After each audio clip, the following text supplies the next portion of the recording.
Segundo punto. El segundo punto tiene que ver con la equidad 4.0. Hablamos mucho de la revolución industrial 4.0. En América Latina estamos a duras penas con la revolución industrial 2.0. Hay sectores de punta, hay unicornios, hay sectores muy dinámicos para incorporar tecnología, pero la gran parte de nuestras pymes se manejan hoy todavía con correo electrónico, en el mejor de los casos, y con página web en el mejor de los casos. Entonces, el segundo punto son cómo se distribuyen los dividendos digitales. Después de la crisis del 2008, los países que menos empleo industrial destruyeron fueron los países que más robots tenían. Repito el ejemplo. Luego de la crisis financiera del 2008, los países que menos empleo industrial destruyeron fueron los países que más robots tenían. Puede sonar una contradicción. Alemania, Japón, Suecia. Gran contradicción. Si tienen más robots, tienen menos trabajo, ¿no? ¿Qué significa este ejemplo? Que los robots son apenas un elemento, si queremos, de expresión y de consecuencia de un sistema económico, social y productivo que se organiza en base a ciertos criterios de equidad, de distribución de beneficios, de compartir cargas sociales, de sistemas impositivos, laborales, etcétera, etcétera. Podríamos decir entonces que no son los robots el problema. El problema es la distribución de los dividendos digitales. Tenemos economías que producen y concentran una cantidad impresionante de riqueza, asociadas cada vez más a lo digital y al aspecto de servicios, pero que concentran también que no distribuyen adecuadamente sus dividendos digitales. El impuesto a los robots que propuso Bill Gates, como ejemplo, podríamos decir, el ejemplo de cómo repensar nuevos sistemas impositivos que capturen la riqueza cada vez más acentuada de las empresas fantasmas, de los paraísos fiscales, asociados o no al fenómeno tecnológico.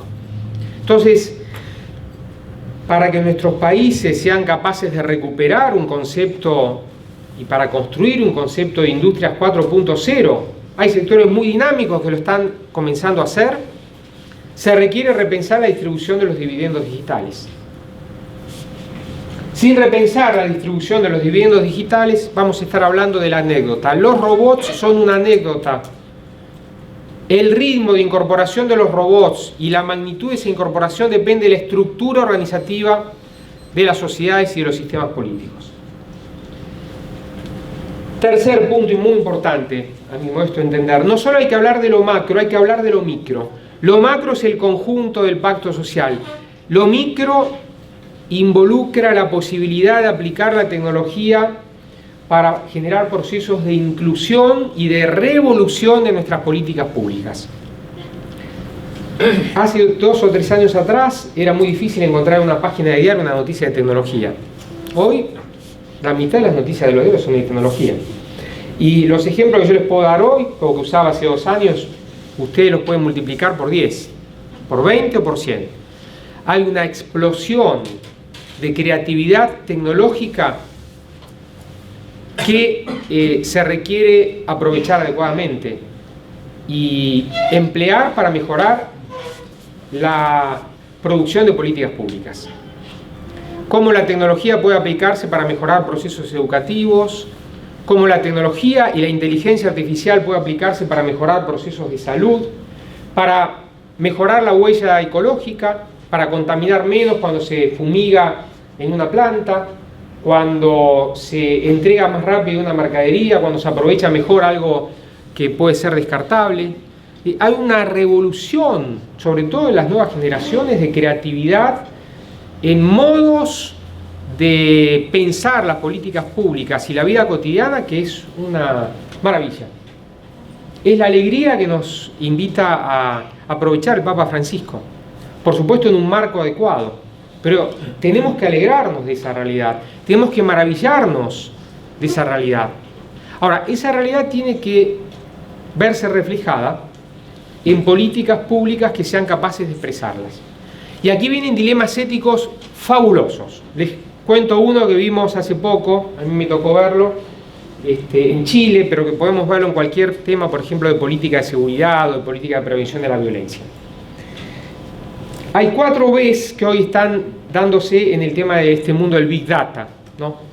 La variedad de datos, lo vemos con esto, en nuestro teléfono, variedad de datos. ¿Saben estos teléfonos más de nosotros que de nosotros mismos? ¿Qué nos gusta comer? ¿Qué serie nos gusta mirar? Bla, bla, bla, todo. Volumen de esos datos.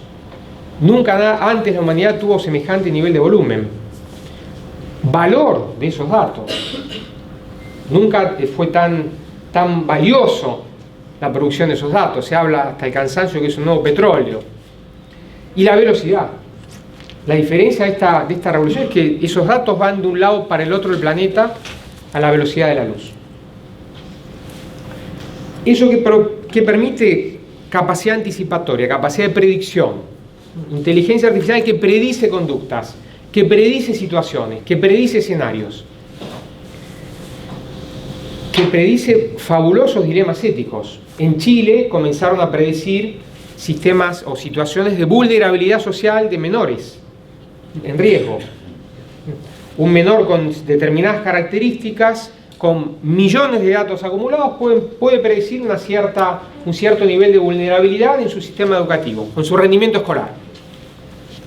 Tenemos un chico de 5 años que puede, por un conjunto de sistemas, predecirse que a los 7 años puede tener dificultades de aprendizaje. De acá a 2 años. Estoy poniendo un ejemplo muy básico. ¿Tiene que actuar el Estado en esos casos o no tiene que actuar? ¿Quién se lo está pidiendo?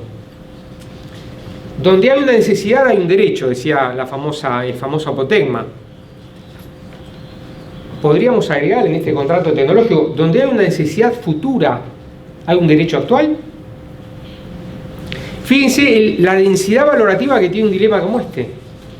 No se trata ya de necesidades actuales, sino futuras. Hoy con la tecnología podemos anticipar necesidades futuras. Si yo anticipo una necesidad futura de un alumno de 5 años, ¿no lo estoy discriminando? ¿No lo estoy estigmatizando? Otra cara de la moneda del debate. Si yo veo esa necesidad futura del alumno de 5 años, ¿me tengo que quedar cruzado como Estado sin hacer nada? ¿Tengo que actuar para que esa necesidad futura no aparezca?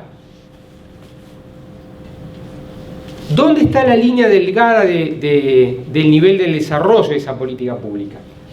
Debates como estos ya se están dando en dimensiones extraordinarias. Seguramente ustedes conocerán otros, pero plantean dilemas éticos, sobre todo de la calidad de los datos. En una computadora, si entra basura, sale basura. Si en un sistema informático entra basura, sale basura.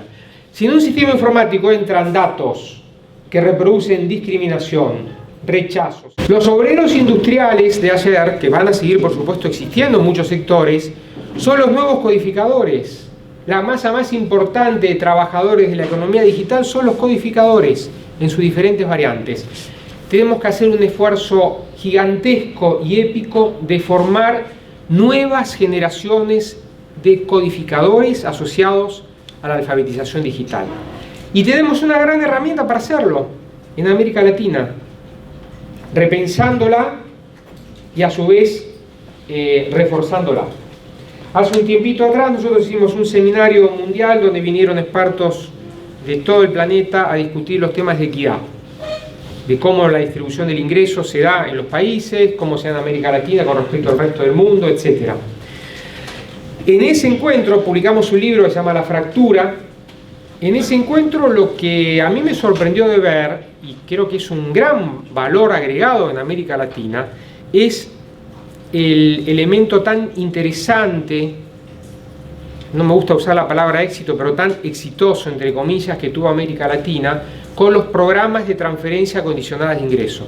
La asignación universal por hijo, podríamos decir, o el programa Bolsa Familia en Brasil, Solidaridad en México, Chile crece contigo, etcétera, etcétera. América Latina produjo, con muy poquitos recursos de su Producto Bruto Interno, un salto a achicar la brecha de inequidad muy importante.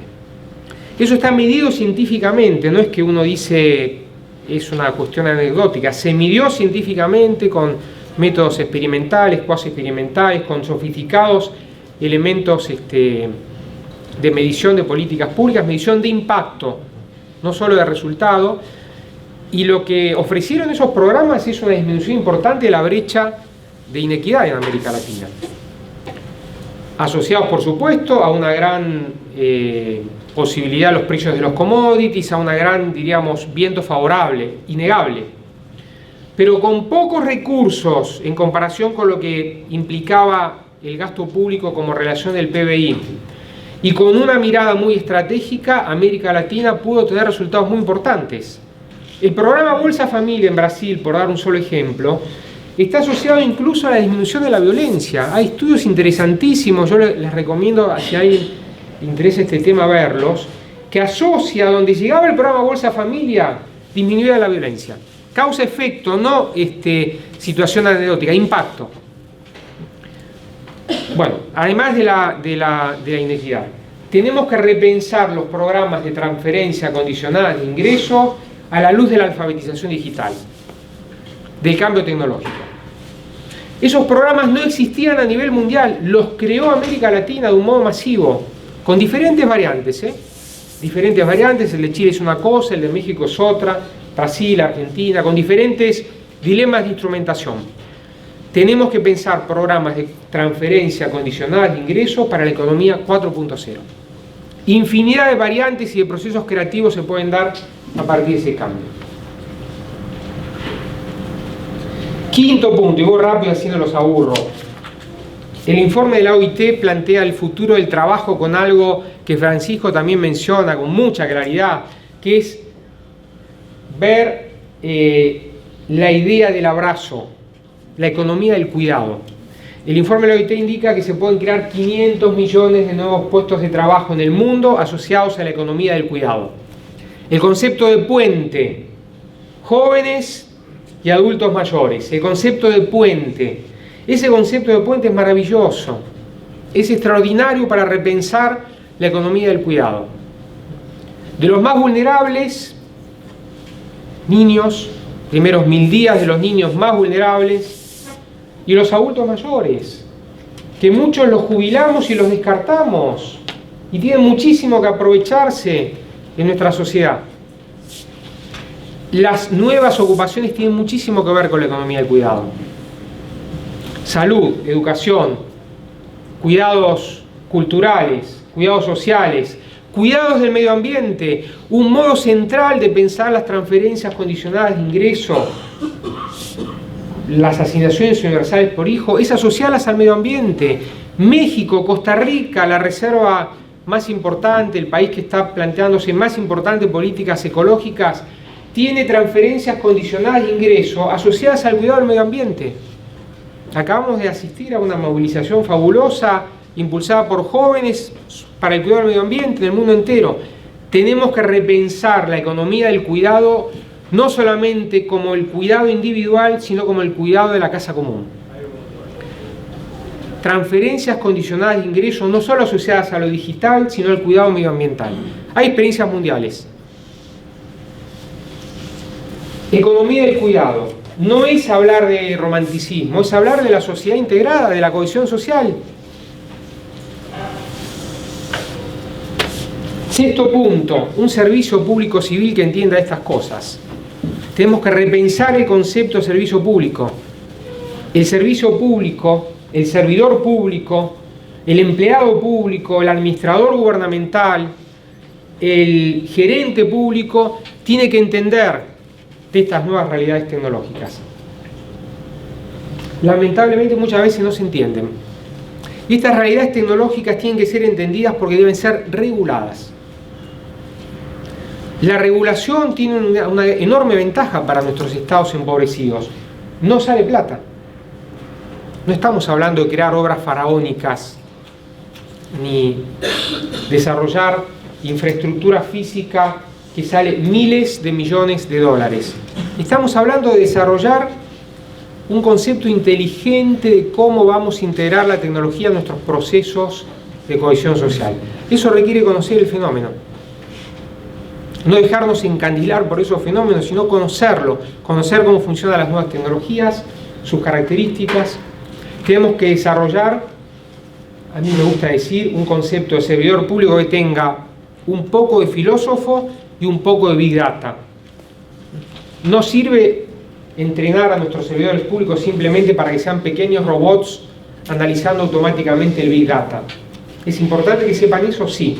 ¿Es importante que sepan inteligencia artificial? Sí. ¿Es importante que sepan cómo funciona el mecanismo de Internet de las cosas, de la bioeconomía en esencia? Sí.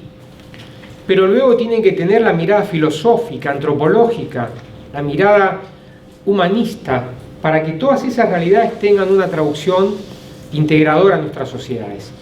Tenemos que reconvertir, capacitar una nueva camada de servidores públicos. Tenemos que ser capaces de pensar esa dimensión con criterios filosóficos y también con criterios de tipo tecnológico. Tienen que convivir los dos elementos. Séptimo punto. Un punto que a mi modesto entender es de salud pública. La infoxicación. La intoxicación de información. La infoxicación. Desde una mirada de Francisco podríamos decir que vivimos en una sociedad que tiene información, que tiene comunicación, pero que no tiene comunión. Y el concepto del contrato social que tenemos que recrear es un contrato con comunión, no solo con información, no solo con comunicación. Tenemos fenómenos de distracción social masiva y fenómenos de obesidad tecnológica. Nos pasa a todos, pero los más jóvenes son los más vulnerables. Y esto afecta hasta la productividad de nuestros sistemas industriales. Hay un documento interesantísimo que estudia en Alemania cómo los obreros industriales se distraen cada 45 minutos viendo su teléfono celular. O cómo son las distracciones que provocan accidentes de tránsito. El 25% de todas las muertes en Estados Unidos son producto de la distracción manejando y mirando un teléfono celular. Estamos frente a un problema de salud pública que debe abordarse, anticiparse y resolverse como tal. No lo estamos abordando. No lo estamos abordando porque, siguiendo otra vez al magisterio de contenido a Laudato Si, en Gaudete Exsultate, etcétera, etcétera, pensamos que la tecnología es neutra. Y la tecnología tiene una profunda connotación axiológica que impacta sobre lo productivo. Requerimos tener un ámbito de análisis como lo están haciendo los países que trabajan seriamente en esto, multidisciplinario. La inteligencia artificial no es solamente una cuestión de programadores o de expertos en sistemas, es una cuestión de neurocientíficos, de sociólogos, de políticos, por cierto, de matemáticos, de historiadores, de filósofos. Este es un tema de salud pública. Este es un tema que requiere un abordaje de salud pública. Como es un tema de salud pública, la cuestión de las fake news. En Inglaterra lo están planteando como tal. Las fake news son un tema de salud pública, no solo de salud, diríamos, o no solo de cuestión tecnológica o de invasión de la privacidad. Es un tema de salud pública. Hablábamos antes de calentamiento tecnológico global. Tenemos que asociar la creación de nuevos empleos a resolver temas de infraestructura que tienen que ver con estas cuestiones. La conectividad, por cierto, es un dato muy importante. Y es un tema global. Para ir redondeando, me dicen cómo vengo de tiempo, estamos, ¿no? ¿Estamos bien? ¿O tengo un poquito más o los...? Yo no me fijé cuando empecé. 5 más, bueno. Entonces quiero contarles un poquitito la cuestión de la cuestión global de estos temas que son importantísimos. Yo repetí en varias ocasiones la analogía entre lo ambiental y lo tecnológico. Es una analogía muy apropiada. Me habrán escuchado alguna vez, o lo reitero a menudo. Las grandes cumbres mundiales hoy no solamente discuten los aranceles del acero, que los discuten los temas que tienen que ver con la economía digital. El presidente de Francia, Macron, planteó la conformación de un panel intergubernamental de inteligencia artificial, similar al panel intergubernamental de cambio climático que dio lugar a los acuerdos de París. Los acuerdos de París tienen una contribución nacional al cambio climático, compromisos que ustedes habrán tenido la oportunidad de estudiar y de leer o de conocer, que indican cuál es la huella que cada país aporta a ese cambio climático. Tenemos que pensar algo similar con el tema de la inteligencia artificial y las nuevas tecnologías. Tenemos que generar iniciativas globales, primero que estudien científicamente estos impactos. No hay una sola cumbre mundial, la que se hizo acá el G20, nosotros presentamos un documento muy completo donde no se debatan estos temas. Estos temas son materia del grupo de los 6, de los 7, del G20, la OEA, Naciones Unidas. Es una gran discusión global que incluso da lugar a algunos reclamos de que necesitamos un Bretton Woods digital. Necesitamos normas similares. También las del Bretton Woods están desactualizadas en muchos sentidos en lo financiero y lo económico. Pero necesitamos, se alzan voces reclamándolo, un Bretton Woods digital. Acuerdos globales que permitan analizar, prever e integrar estos temas de una manera adecuada.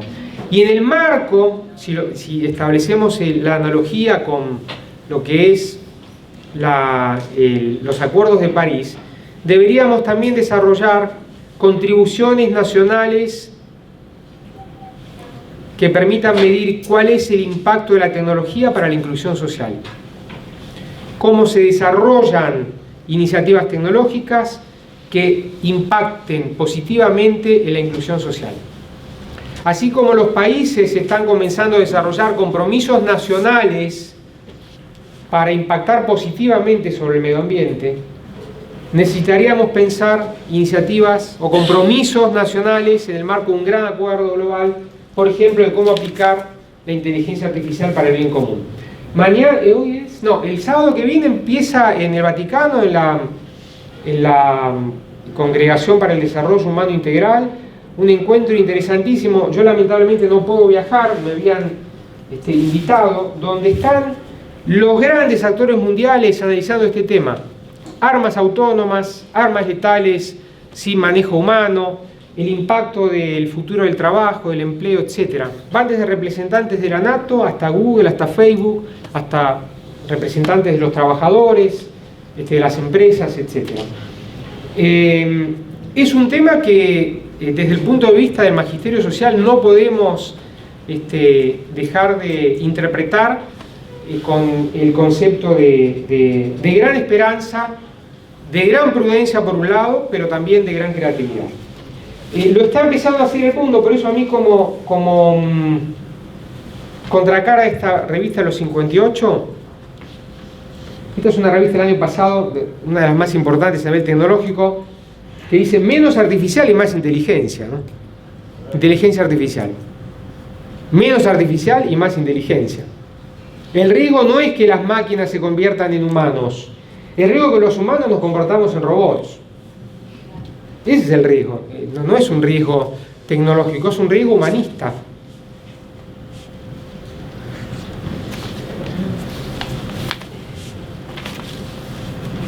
Y en nuestra matriz productiva las amenazas son innumerables. Por eso también ese pacto social que tenemos que repensarlo con mucha creatividad. Carne artificial. Hace 2 años organizamos con el INTA el primer encuentro para discutir la carne artificial, con productores agropecuarios, vinieron los grandes desarrolladores del tema de Holanda, de Estados Unidos. Parecía ciencia ficción en ese momento. Ciencia ficción, se nos reían en la cara, decían, no, esto nunca va a llegar, esto es imposible, la gente le gusta el chorizo y la carne chorreando sangre.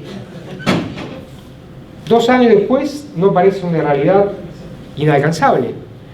¿Alguien está pensando en la amenaza productiva que implica el tema de la carne artificial para un continente como el nuestro, que a nivel del Mercosur exporta 9.000 millones de dólares de carne al año? ¿Estamos analizando ese fenómeno? ¿Lo estamos intentando anticipar? ¿Lo estamos intentando reflejar? ¿O simplemente nos reímos y decimos esto nunca va a llegar? analizamos el tema del veganismo como un fenómeno que se expresó en la rural el otro día como una cosa anecdótica, pero como la punta del iceberg de algo que viene. Nuestras principales empresas multinacionales, muchas de las cuales están asociadas a un altísimo nivel de consumo de azúcar, caramelos, golosinas, chocolates, advierten esta modificación de los patrones de consumo que vienen. Nuestra industria automotriz, que da empleo a muchísimos millones de familias en todo el continente, ¿está analizando el fenómeno de la automatización de los vehículos? Muy bien. Ahora nos cuenta. El transporte, vehículos autónomos, los autopartistas, como ustedes habrán visto tantas veces. Viniendo por acá uno ve una cabina de peaje. Necesitamos, así como hay aceleradoras de empresas, necesitamos una aceleradora de los trabajos del futuro. Y en esto el movimiento obrero tiene muchísimo que ver, muchísimo que ver. Yo percibo que cada vez hay más iniciativas de este tipo, lo hablamos también con Aldo, y el movimiento obrero tiene que sentarse a la discusión de este pacto social, entendiendo el fenómeno, entendiendo que no es un fenómeno inexorable, no es determinista, así como la Rerum Novarum apareció en 1891 con León XIII diciendo cuidado que el ser humano no es materia, no es solamente materia, es espíritu, es alma. Cuidado que esos fenómenos de industrialización dejaban de lado a millones de personas. Este fenómeno puede ocurrir lo mismo, pero hay que orientarlo con un sentido positivo.